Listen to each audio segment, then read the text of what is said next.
Yo, what's up, guys? Today I'm going to break down my top 10 favorite cards in Marvel Snap so far. I am currently ranked 91, and I've been playing since the beta. I'm in Pool 3, I'm collection level 1000, and but I have a lot of favorite cards that are actually in just Pool 1 or Pool 2, so I'm going to break it down right now. I hope you like the list. First up is Elektra. Now, I mean, everybody runs 1-drops for the most part. A lot of decks run 1-drops, whether it's Sunspot, Nova. If you could get these cards out pretty early, if you could destroy a 1-drop, it can actually be pretty powerful. So Elektra, I mean, I think it's a very solid card, and like at the very least, you can just contest an open location and put down 1 power there, and you force your opponent to play something there. So Elektra, one of my favorite cards of all time. I think she is very strong. To no one's surprise, Nightcrawler is on my list as well.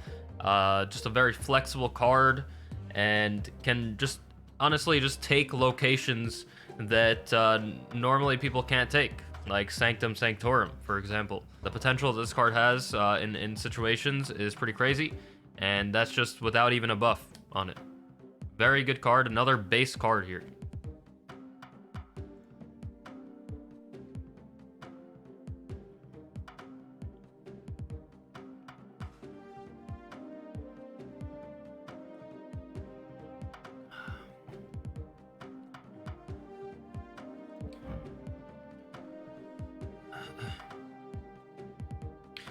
Getting into some 2-drops here. Armor is actually one of my favorite cards. Like this is maybe my favorite card.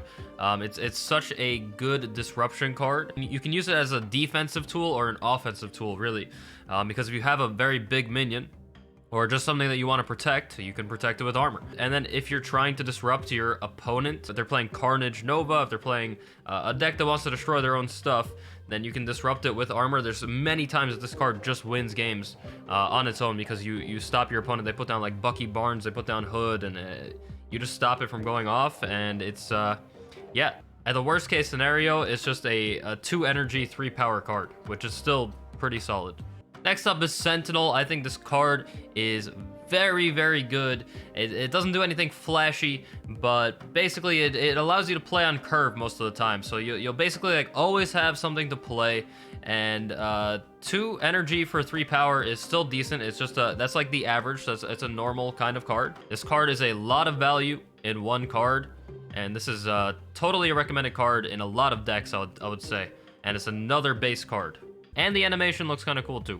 My next card right here, this is a Pool 3 card, so maybe not many people have him, but Daredevil has quickly become one of my favorite cards. I just got him recently, and the combinations that you could do with this card, whether it's with Professor X or Hobgoblin or Arrow, like knowing what your opponent's going to do before you make your turn 5 is so powerful.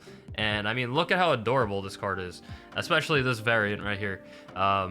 Yeah, Daredevil is a lot of fun to play with, and sometimes you can even just snap, even if your play isn't even that great, just your opponent knowing that you get to see their play first, and maybe they make a weak play, even if you don't have such a powerful follow-up, you can just like snap them before you lock it in, and they will usually retreat, actually, because they're just scared of like whatever is going to come because you see their play first.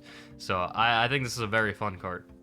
Now, I've got a couple more 2-drops on the list, and Scorpion is a really solid one. Another base card here. There's quite a few base cards in this video, and Scorpion is really strong. I mean, reducing everything in your opponent's hand by 1 power, assuming that your opponent probably plays 1 card in the first 2 turns, you're gonna get a lot of value out of this card. And then there's also locations like Kamar Taj that double the effect of Scorpion. There's the card that clones Scorpion, so you get another one to your hand, and you just keep reducing all their stuff by 1 power, and it adds up very quickly.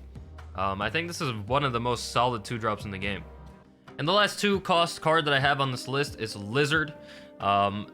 This is a lot of power for 2 energy, and you basically kind of force your opponent to play cards on that location to get him down in power. You can also use a card like Enchantress to disable the ongoing effect, so even if your opponent does have 4 cards there, then it doesn't matter. He's still just a 2 energy 5 power card. I think this card is very underrated, personally. Moving on to another base card, ShangChi. 4 cost, 3 power. This card is really good. There's a lot of people playing big stuff in their deck, whether it's like the whole deck revolves around big units, or just like their finisher is usually going to be a big thing. So this thing can swing games so much, and especially with some locations as well, like the one that transforms your guys into Hulks, and also the one that just summons a 9 power monster for each player. ShangChi is one of my favorite cards, and it's very disruptive, very powerful. Another 4 cost card, another base card as well that I think is very powerful, is Enchantress. A lot of players will play ongoing cards in their deck, and ongoing cards are very powerful and win a lot of games for a lot of that's what a lot of decks, a decent amount of decks actually revolve around, is getting down some ongoing effects. And usually when you play ongoing effects, you're usually playing those on the same location, because maybe you have Onslaught to double those ongoing effects. And yeah, so you can usually get like a ton of value out of this card. And if not, like I said, you could use it on maybe your own minions, like Lizard, to prevent it from losing power. This card is a staple in like any control type of deck, I would say. And the last card on my list is Hobgoblin.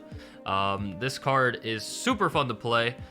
Definitely can backfire quite a bit, but I mean, the best use of Hobgoblin is, of course, to fill up your opponent's board, so they cannot play anything else. So if your opponent has 3 things there, if they have 2 things maybe, and you think they're gonna play only 1 thing, you play Hobgoblin down. It takes up that last spot on their board, and it renders them pretty useless. It's a lot of power going to your opponent's side, so it's taking up a spot on their board, which is usually a good thing. Sometimes they can counter it with Carnage or Deathlock, cards that destroy their own cards.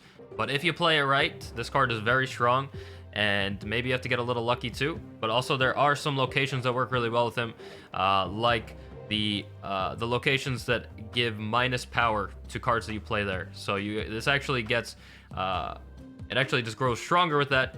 And then also if people Scorpion you, then and reduce the power of the cards in your hand, then it actually helps out Hobgoblin.